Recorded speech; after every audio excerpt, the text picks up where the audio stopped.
राम नाम अनमोल जगत में,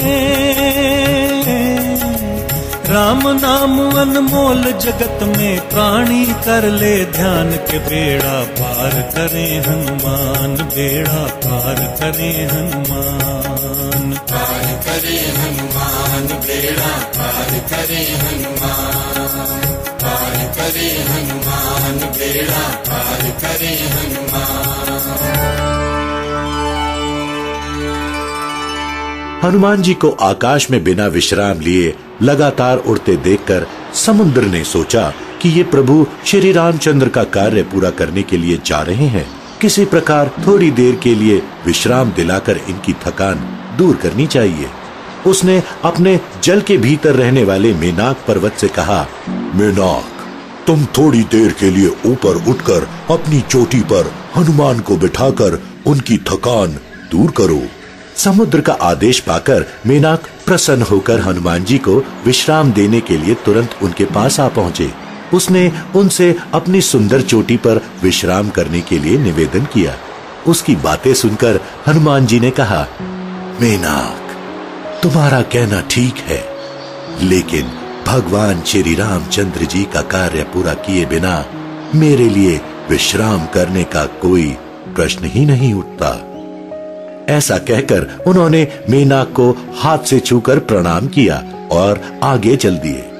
हनुमान जी को लंका की ओर प्रस्थान करते देखकर देवताओं ने सोचा कि ये रावण जैसे बलवान राक्षस की नगरी में जा रहे हैं। इनके बल बुद्धि की विशेष परीक्षा कर लेना इस समय आवश्यक है। यह सोचकर उन्होंने नागों की माता सुरसा से कहा, देवी सुरसा, तुम हनुमान के बल बुद्धि की परीक्षा लो। देवताओं की बात सुनकर सुरसा तुरंत एक राक्षसी का रूप धारण कर हनुमान जी के सामने जा पहुंची। उसने उनका मार्ग रोकते हुए कहा, वानर वीर, देवताओं ने आज मुझे तुमको अपना आहार बनाने के लिए भेजा है। उसकी बातें सुनकर हनुमान जी ने कहा, माता, इस समय मैं प्रभु श्री रामचंद्र जी के कार्य से जा रहा हूँ। उनका कार्य पूरा करके मुझे लौट आने दो। उसके बाद मैं स्वयं ही आकर तुम्हारे मुंह में प्रविष्ट हो जाऊंगा। इस समय तुम मुझे मत रोको, यह तुमसे मेरी प्रार्थना है।